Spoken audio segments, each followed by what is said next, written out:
அந்த நினைவுகளின் போது வருகையிலே நாம் நெஞ்சங்கள் நிறைகின்றன.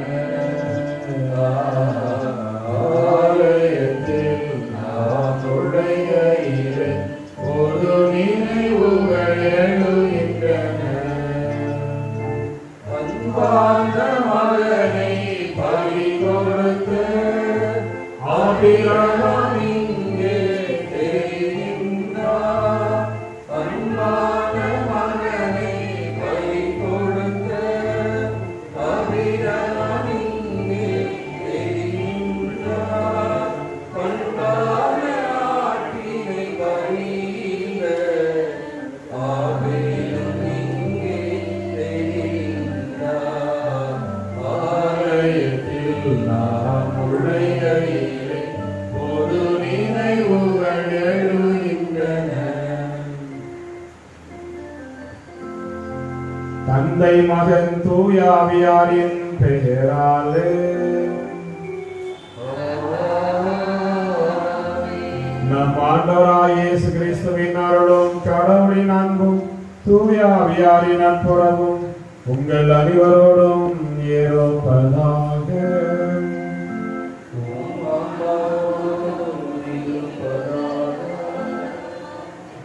இயேசுவிற்குரிய மக்களே, இன்றைய திருப்பலியானது ஏகின் எங்களுடைய பிறந்த நன்றி திருப்பலியாகவும் கடவுள் இந்த நபரை சிறப்பாக ஆசிரியத்து அவருடைய உழைத்தில் இருக்கின்ற எல்லாவித மன்றாடும் கைவாசலை சாய்த்து அவர்களுக்கு தேவையான ஆன்மீக உடல்நலனையும் மகிழ்ச்சியும் நிறைவு தர வேண்டும் என்று இத்திருப்பலில் தொடர்ந்து மன்றாடும். மேலும் ஜோசப் பேட்ரிக் குடும்பத்தினர் புனித சூசப்பர் வழியாக பெற்றுக்கொண்ட பேருதவிகளுக்கு நன்றி திருப்பலியாகவும், மேலும் குடும்ப உறுப்பினர்கள் அனைவருக்கும் புனித சூசப்பர் வழியாக கடவுள் அவர்களுக்கு நற்சுகம் சமாதானம் ஒவ்வொரு நாளும் பயணம் மேற்கொள்ளும் பயணங்களில் பாதுகாவல் மற்றும் பிள்ளைகளுடைய படிப்பையும் ஆசிரிக்க வேண்டியும் இத்திருப்பலியில் தொடர்ந்து கொண்டாடுவோம். மேலும் ஞான செல்வி உங்களுடைய ஆண்களை பற்றிக்காகவும் யாரும் நினையாத ஆத்மகளுக்காகவும்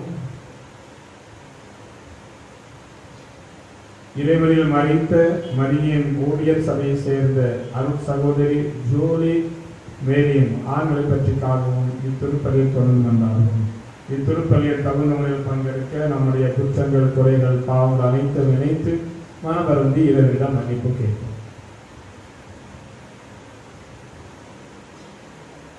எல்லாம் உள்ள இறைவனிடமும்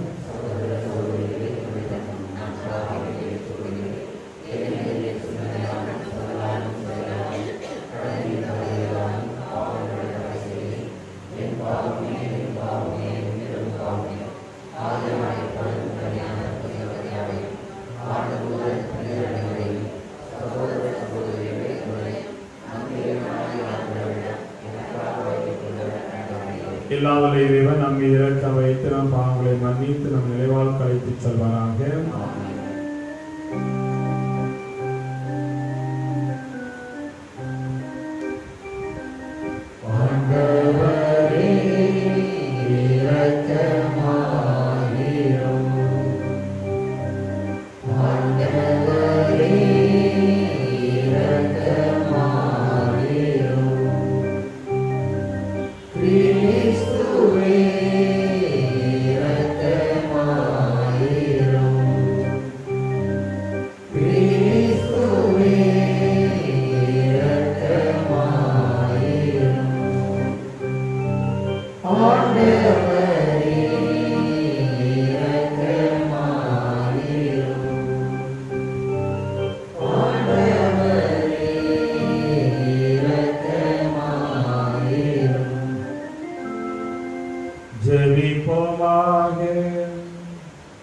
ஆண்டவரே, உம்மை நோக்கி மன்றாடும் உம்மடியார்களாக எங்களுடன் இருந்து உமது கனிவிரத்தை என்று எங்கள் மீது பொழிந்தருளும். இவ்வாறு எங்களை படைத்து வழிநடத்துகிறவர் நீரே என பெருமை கொள்ளும் எங்களுக்காக நீர் படைத்தவற்றை புதுப்பித்தவற்றை பாதுகாத்தருள்வீராக. உம்மோடு தூய ஆவியின் ஒன்றிப்பில் இறைவனாய் என்றென்றும் வாழ்ந்து ஆட்சி செய்கின்ற எங்கள் ஆண்டவர் கிறிஸ்து வழியாக உம்மை மன்றாடுகின்றோம்.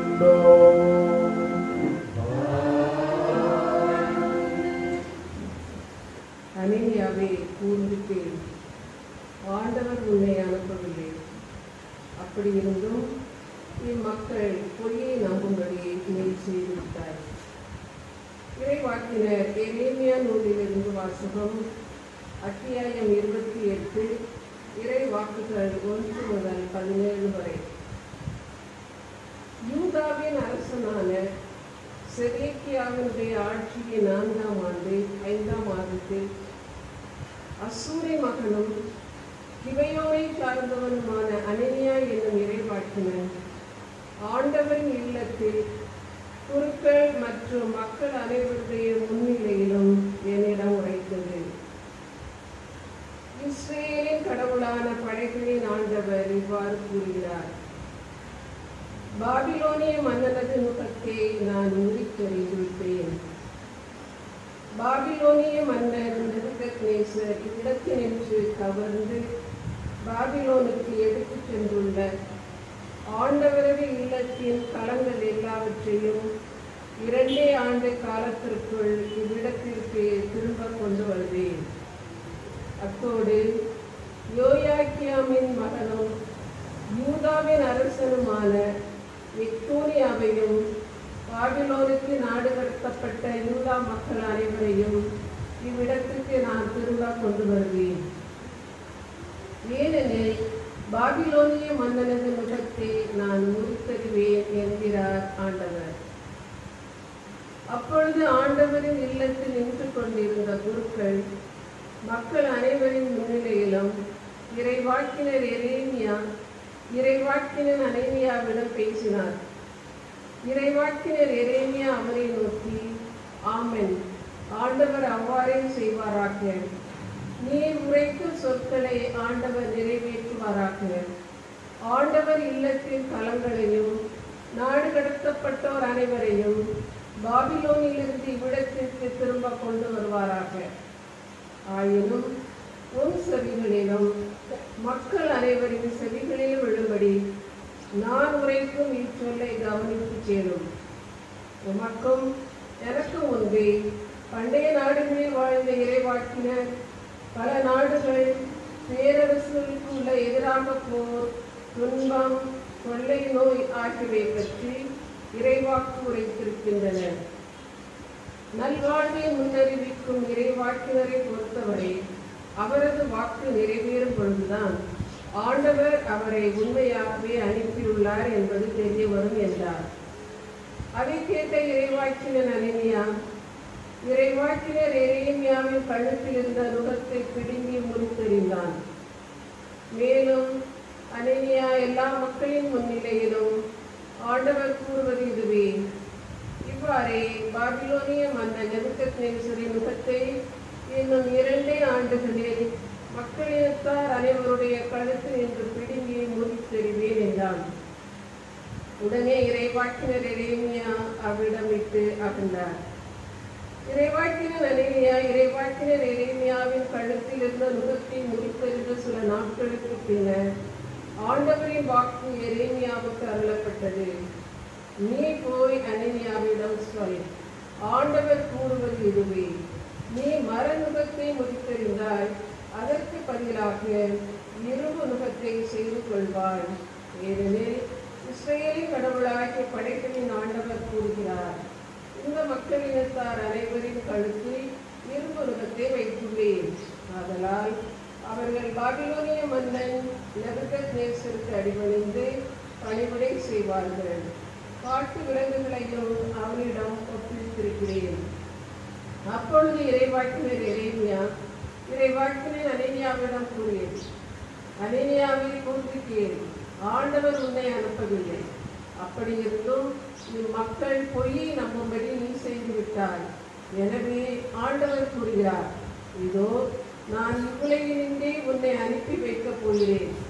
ஆண்டவருக்கு எதிராக மக்கள் கிளர்ச்சி செய்யுமாறு நீ போதித்ததால் இந்த ஆண்டிலேயே நீ சாவாய்.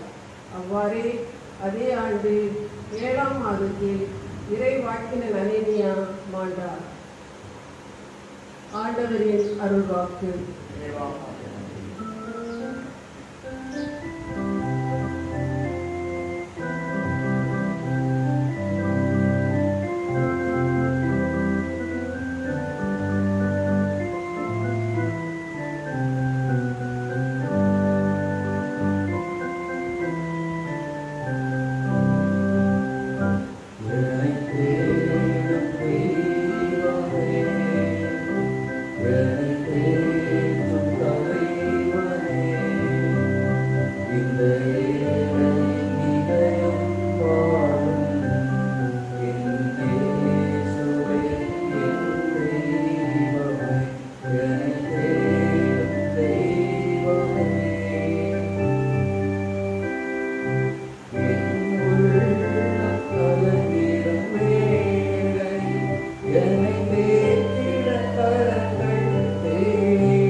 ஆண்டவர்களோடு இருப்பாராக.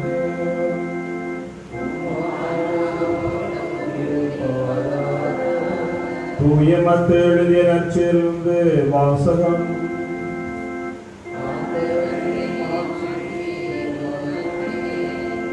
அக்காலத்தில் இயேசு கூட்டத்தினரை அவ்விடத்திலிருந்து அனுப்பிக் கொண்டிருந்தார். அப்பொழுது சீடரையும் உடனே படகேறி தமக்கு முன் அக்கறைக்கு செல்லுமாறு அவர் கட்டாயப்படுத்தினார். மக்களை அனுப்பிவிட்டு அவர் தனியே இதனிடம் வேண்டுவதற்காக ஒரு மலையின் மேல் ஏறினார். பொழுது சாய்ந்த பிறகும் அங்கே அவர் தனியே இருந்தார். அதற்குள் படகு கரையிலிருந்து நெடுந்தொலை சென்று விட்டது.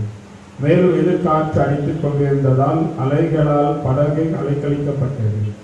இரவு 4ஆம் காவல் வேளையில் இயேசு அவர்களை நோக்கி கடல் மீது நடந்து வந்தார். அவர் கடல் மீது நடப்பதை கண்ட சீடர் கலங்கி, ஐயோ பேய் என் அச்சத்தினால் அலறினர். உடனே இயேசு அவர்களிடம் பேசினார். துணிவோடு இருங்கள், நான் தான், அஞ்சாதீர்கள் என்றார். பேதுரு அவருக்கு மறுமொழியாக, ஆண்டவரே, நீர்தாம் என்றால் நானும் கடல் மீது நடந்து உம்மிடம் வர ஆணையிடும் என்றார். அவர் வா என்றார். பேதுருவும் படகிலிருந்து இறங்கி இயேசுவை நோக்கி கடல் மீது நடந்து சென்றார். அப்பொழுது பெருங்காற்று வீசியதை கண்டு அஞ்சி அவர் மூழ்கும் போது, ஆண்டவரே, என்னை காப்பாற்றும் என்று கத்தினார். இயேசு உடனே தம் கையை நீட்டி அவரை பிடித்து, நம்பிக்கை குன்றியவனே, ஏன் ஐயம் கொண்டாய் என்றார். அவர்கள் படகில் ஏறியதும் காற்று அடங்கியது. படகில் இருந்தோர் இயேசுவை பணிந்து, உண்மையாகவே நீர் இறைமகன் என்றனர். அவர்கள் மறுகரைக்கு சென்று கென்சரேத்து பகுதி அடைந்தார்கள்.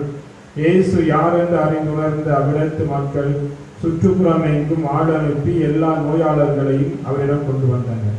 அவரது மேலுடையின் ஓரத்தையாவது அவர்கள் தொட அனுமதிக்குமாறு அவரை வேண்டினர். தொட்டவர் யாவரும் நலம் பெற்றனர். கிறிஸ்து வழங்கும் நற்செய்தி. இயேசுவிற்குரிய மக்களே, நேற்றைய நற்செய்தியின்படி அப்பம் பருகிய அந்த புதுமை பற்றி நாம் வாசித்து பார்த்தோம். அந்த புதுமை முடிந்தவுடனே இயேசு கூட்டத்தினரை அவரிடத்திலிருந்து அனுப்பி கொண்டிருந்தார். எல்லாமும் முடிந்து விட்டது, எல்லா செய்தியும் புதுமைகளும் முடிந்து விட்டன, ஒவ்வொருவரும் தன்னுடைய வீட்டிற்கு செல்ல வேண்டும். அப்போது இயேசு மக்களை அனுப்பி கொண்டிருக்கும் போது அவருடைய சீடர்களையும் அனுப்புகிறார். நீங்களும் பலரை எடுத்துக்கொண்டு அக்கறைக்கு செல்லுங்கள், நான் வந்து செய்வேன் என்று சொல்லும் போது அவர்கள் போக மறுக்கிறார்கள். சீடர்கள் இயேசுவை தனியாக விட்டு போவதற்கு அவர்கள் மறுக்கிறார்கள். ஏனென்றால் சீடர்களுக்கு என்ன ஒரு ஆர்வம், இயேசுவோடு இருக்க வேண்டும், அவரோடு தங்க வேண்டும், அவரோடு இயேசு விட்டு அகலக்கூடாது என்ற ஒரு நோக்கத்திலும் இயேசுவோடு இருக்கிறார். இதில் என்ன சொல்லப்படுகிறது என்றால், உடனே படகேறி தமக்கு முன் அக்கறைக்கு செல்லுமாறு அவர் கட்டாயப்படுத்தினார். கட்டாயப்படுத்தி சொல்லும் போது சீடர்கள் போக விரும்பவில்லை. அதான் கண்டிப்பாக நீங்கள் போகுங்கள் என்று சொல்லி இயேசு தனிமையை விரும்புகிறார். தனிமை எதற்காக தனிமையை விரும்புகிறார் என்றால், உடனே அடுத்த வசனம் என்ன சொல்கிறது, மக்களை அனுப்பிவிட்டு அவர் தனியே இறைவன வேண்டுவதற்காக ஒரு மலையின் மேல் ஏறினார். பொழுது சாய்ந்த பிறகும் அங்கே அவர் தனியாக இருந்தார். இறைமகன் இயேசு ஒவ்வொரு நாளும் அவருடைய அந்த அனுதினம் என்ன நடக்கிறது என்று அவருடைய வாழ்விலே மக்களோடு பகல் முழுவதும் மக்களோடு அவர் செலவிடுகிறார். நற்செய்தியை போதிப்பதிலும் புதுமைகளை செய்வதிலும் பிறருக்கு உதவி செய்வதிலும் மக்களை நோயாளிகளை சந்திப்பதிலும் இவர் காலையில் இருந்து மாலை வரை மக்களுக்காக அவர் செலவிடுகிறார். அனைத்து அந்த முழு நாளையும் மக்களோடு ஏழை மக்களுக்காக நற்செய்திக்காக அவர் செலவிடுகிறார். மாலையானதும் தனிமையை விரும்புகிறார். ஏனென்றால் இறைவனோடு அவர் ஒன்றிருக்க விரும்புகிறார், இறைவனோடு ஜெபிக்க அவர் விரும்புகிறார். எனவே இதிலிருந்து நம்மளுக்கு என்ன தெரிகிறது என்றால், நம்முடைய கிறிஸ்தவ வாழ்க்கையில் கண்டிப்பாக ஒவ்வொரு கிறிஸ்தவனுக்கும் ஒவ்வொரு மனிதனுக்கும் ஒரு தனிமை நேரம் கண்டிப்பாக இருக்க வேண்டும். ஒரு தனிமையான இடத்தில் தனிமையான கொஞ்ச நேரமாவது நாம் கடவுளுக்காக ஒதுக்க வேண்டும். காலையிலிருந்து மாலை வரை நாம் வீட்டிலே வேலை செய்தாலும் அல்லது ஒரு சில பேர் மற்ற இடத்திற்கு போய் வேலை செய்து கொண்டு வந்தாலும் கண்டிப்பாக நமக்கென்று ஒரு தனிமையான ஒரு இடமும் ஒரு தனிமையான ஒரு நேரமும் அட்லீஸ்ட் ஒரு 10 மணி நேரமாவது நம்முடைய ஜெபத்திற்காகவும் நம்முடைய சுய சிந்தனைக்காகவும் அதை ஒதுக்க வேண்டும்.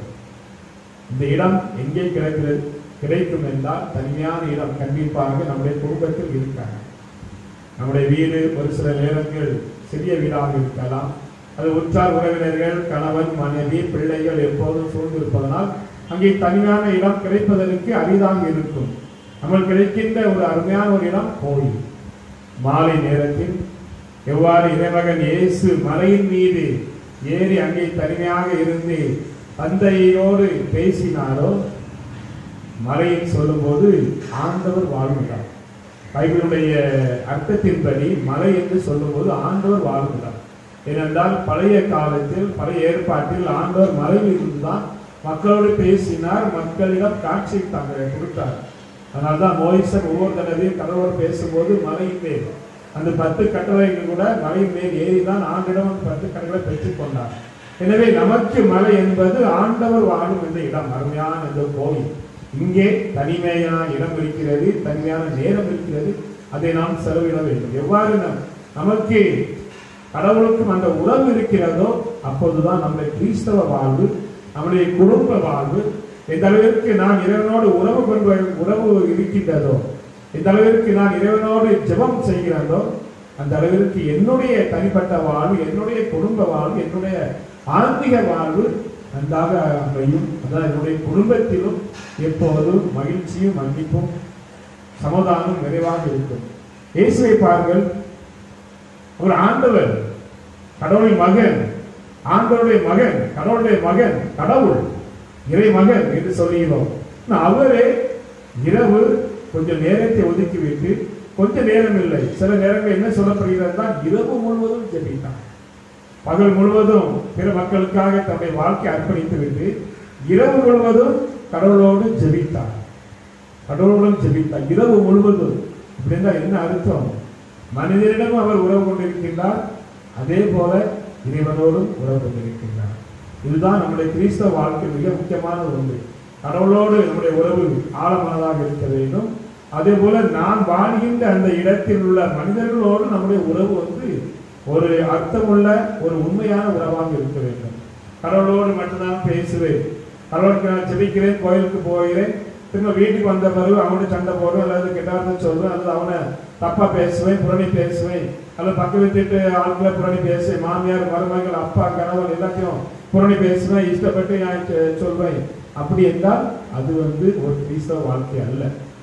அதுதான் இறைமகன் இயேசு அழகாக நம்மளுக்கு காட்டுகிறார். இன்று துணிவோடு இருந்து நம்முடைய வாழ்க்கையிலே ஒரு சில எவ்வாறு அவர் அந்த சீடனுடைய படகானது எதிர்காற்றால் அலைக்கழிக்கப்பட்டது போல நம்முடைய வாழ்க்கை இந்த படகானது ஒரு சில பிரச்சனைகளால் அலைக்கழிக்கப்படும்.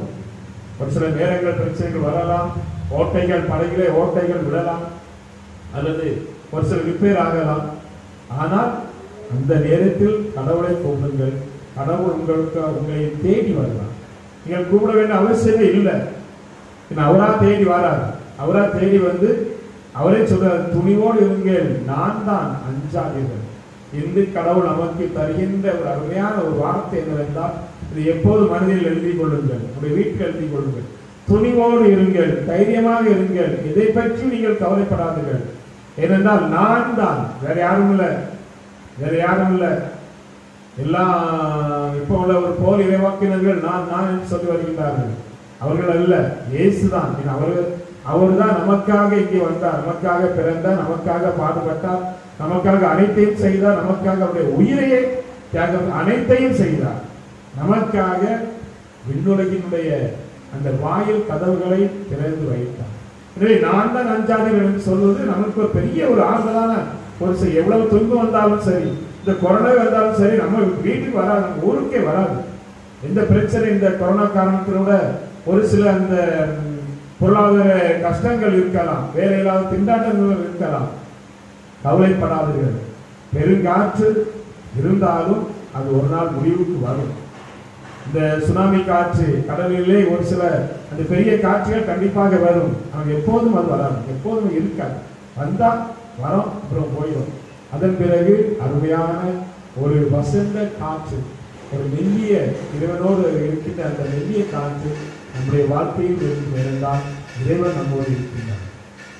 எனவே இந்த சிந்தனைக்காக கடவுள் எப்போது நம்மோடு இருக்கின்றார், நான் அவரோடு இருக்கின்றேனா என்பதை நாம் சிந்தித்து பார்க்க வேண்டும். அவர் எப்போது நம்மோடு இருக்கின்றார், நான் அவரோடு இருக்கின்றேனா என்று சிந்தித்து பார்த்து இத்திருப்பலில் தொடர்ந்து வந்தாடுவோம். நம்முடைய உறவானது கடவுளோடு பிறரோடு இருக்கின்ற அந்த உறவானது இன்னும் ஒரு ஆழமான உறவாக இருக்க இந்த திருப்பலில் தொடர்ந்து கொண்டாடுவோம். ஆமாம்.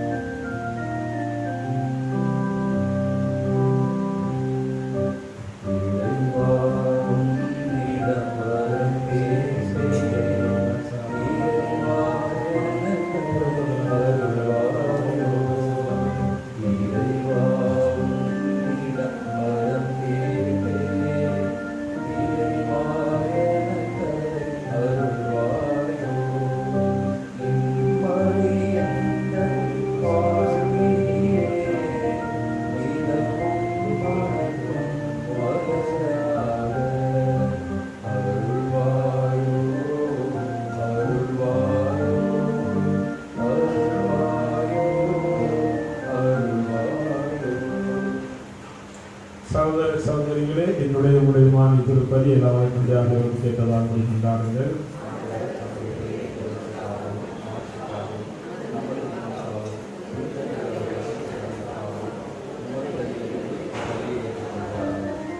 ஆண்டவரே, காணிக்கைகளை காணியுடன் புனிதப்படுத்தியுள்ள உண்மை வேண்டுகின்றோம். இந்த ஆன்மீக பலியின் காணிக்கையாக ஏற்று எங்களை உமக்கு நிலையான கொடையாக மாற்றுவீராக. எங்கள் ஆண்டவராகிய கிறிஸ்து வழியாக உம்மை மன்றாடுகின்றோம். ஆண்டவர்களோடு இருப்பாராக. இதை எங்களை மேலே எழுப்புங்கள். நம் இறைவனாகி ஆண்டவருக்கு நன்றி கூறுவோம். ஆண்டவரை தூயவரான தந்தையே, இன்று உள்ள இல்லாமல் இறைவா, இந்நாள் இடத்தில் நான் உமக்கு நன்றி செலுத்துவது மெய்யாகவே தகுதியும் நீதியும் ஆகும். எங்கள் கடமையும் மீட்புக்குரிய செயலும் ஆகும். உமது நன்மை மிகுதியால் எங்கள் ஆண்டவராகிய கிறிஸ்து வழியாக நீர் மனிதராக எங்களை படைத்தீர். நாங்கள் நீதியின்படி தண்டனைக்கு உரியவர் ஆயினும் உமது இரக்க மிகுதியினால் எங்களை மீட்டருகிறேன். அவர் வழியாகவே உமது மாண்பை வானதூதர் புகழ்கின்றனர். தலைமை தாங்குவோர் உண்மை வழிபடுகின்றனர். அதிகாரம் செலுத்துவோர் உன் துருவு நடுங்குகின்றனர். வானங்களும் அவற்றில் உள்ள ஆற்றல்களும் செராபியங்களும் ஒன்று கூடி அக்களித்து கொண்டாடுகின்றனர். அவர்களோடு எங்கள் குரலை சேர்த்துக் கொள்ளுமாறு நாங்கள் உண்மை தாழ்மையுடன் இறைஞ்சி புகழ்ந்து சொல்வதாவது: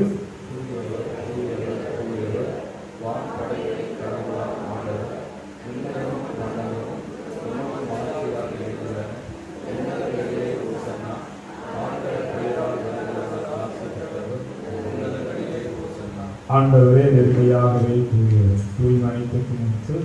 ஆகவே உங்களுடைய ஆவியை பொழிவு காஞ்சிகளை தூய்மைப்படுத்த இருக்கின்றோம். இவ்வாறு எங்கள் ஆண்டவர் இயேசு கிறிஸ்துவின் உடலும் இரத்தமாக எங்களுக்கு இவை மறுவதாக. அவர் பாடுபட உளம் கனிந்து தம்மை கையளித்த போது அப்பத்தை எடுத்து நன்றி செலுத்தி அதை விட்டு தாம் சீடர்களுக்கு அளித்து கூறினார்: அனைவரும் இதிலிருந்து பெற்று உண்ணுங்கள், ஏனெனில் இது உங்களுக்காக கையளிக்கப்படும் என் உடல்.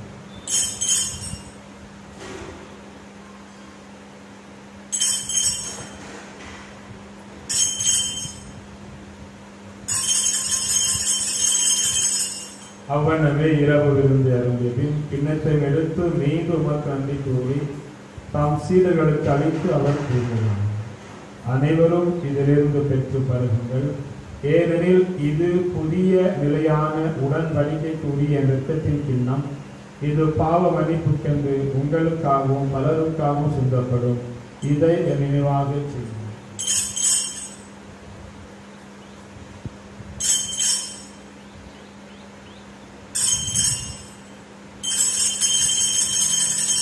இது விசுவாசத்தின் மறைபொருள்.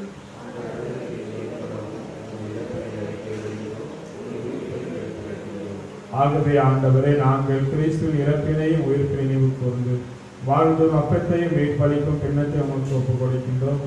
உன் திருமணம் உமக்கு ஊழியம் புரிய தகுந்தவர்களை நீங்கள் ஏற்றுக்கொண்டீர். எனவே உமக்கு நன்றி செலுத்துகின்றோம். மேலும் கிறிஸ்துவின் உடலிலும் இரத்தத்திலும் பங்கு கொள்ளும் எங்களை தூய் ஆவியால் ஒன்று சேர்க்க வேண்டும் என உம்மை தாழ்மையுடன் கொண்டாடுகின்றோம். ஆண்டவரே, உலகெங்கும் பரவியிருக்கும் உமது திரு அவை நினைவு கூர்ந்தரும்.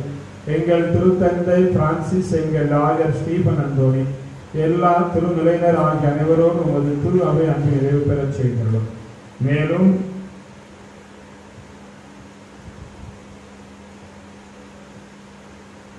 இத்திருப்பலியை ஒப்புக் கொடுக்கும் என்று கேவின் எங்களுடைய குடும்பத்திற்காகவும், ஜோசப் பேட்ரிக் எங்களுடைய குடும்பத்தினுடைய மன்றாட்டிற்காகவும் கனிவாய் செவிசாய்த்தருளும்.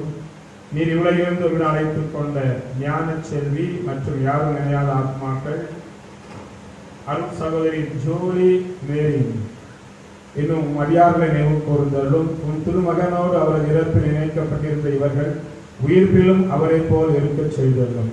மேலும் உயிர்த்தல் எதிர்நோக்குடன் புரிந்தும் எங்கள் சகோதர சகோதரிகளையும் இறந்தோர் அனைவரையும் இரக்கத்துடன் நினைவு கூர்ந்து உமது திருமுக ஒழுங்கு ஏற்றுள்ளோம். எங்கள் அனைவர் மீது இரக்கமாயிரும்.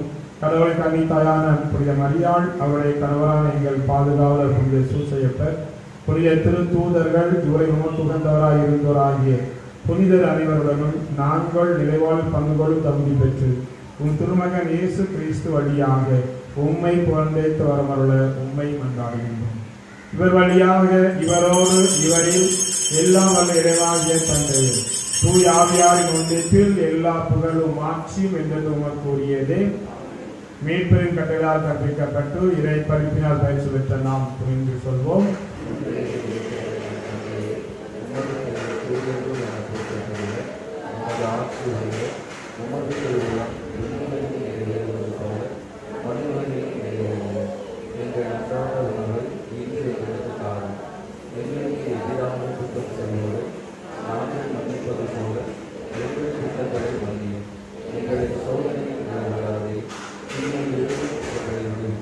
ஆண்டவரே, தீமை அனைத்திலும் எங்களை விடுவித்து எங்கள் வாழ்நாளில் அமைதியை கனிவுடன் அருளை கொண்டாடுகின்றோம். உமது இரக்கத்தின் உதவியால் நாங்கள் பாவத்திலிருந்து எப்போது விடுதலை பெற்று யாதொரு கலக்கமும் இனிகளாக இருப்போமாக. நாங்கள் எதிர்நோக்கி இருக்கும் பேருந்திற்காகவும் என் மீட்பராக இயேசு கிறிஸ்து வருகைக்காகவும் காத்திருக்கின்றோம். ஆண்டவரே இயேசு கிறிஸ்து, அமைதியை உங்களுக்கு விட்டு செல்கின்றேன், என் அமைதியை உங்களுக்கு அளிக்கின்றேன் என்று உன் திருத்தூதர்களுக்கு மொழிந்தீரே. எங்கள் பாவங்களை பாராமல் உங்கள் திருவின் நம்பிக்கை கண்ணோக்கி உங்கள் திருவுளத்திற்கு ஏற்ப அதற்கு அமைதியை மற்றும் நடித்திருக்கிறாங்க. என்றென்று வாழ்ந்து ஆட்சி செய்தவர் நீரே. ஆண்டுடைய சமாதானம் உங்களோடு என்றும் இருப்பதாக. இயேசுவின் சமாதானத்தை ஒருவருக்கொருவர் பகிர்ந்து கொள்வோம்.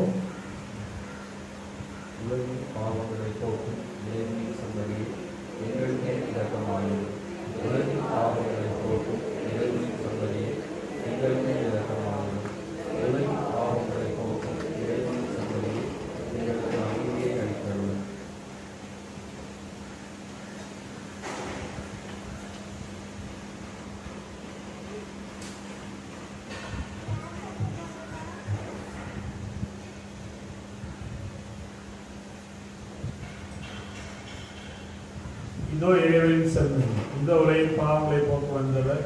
செம்மறி விருந்துக்கு அழைக்க பெற்ற நாம் அனைவரும் தெரிவிப்போம்.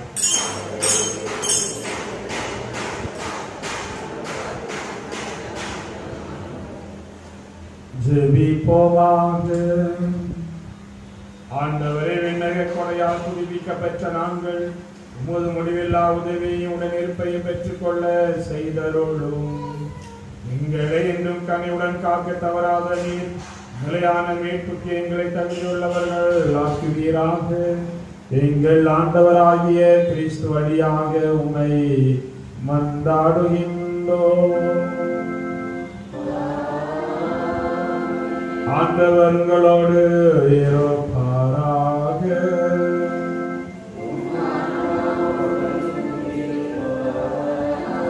எல்லாம் வல்ல இறைவன் தந்தை, மகன், தூயாவி உங்கள் அனைவரையும் ஆசீர்வதிப்பாராக.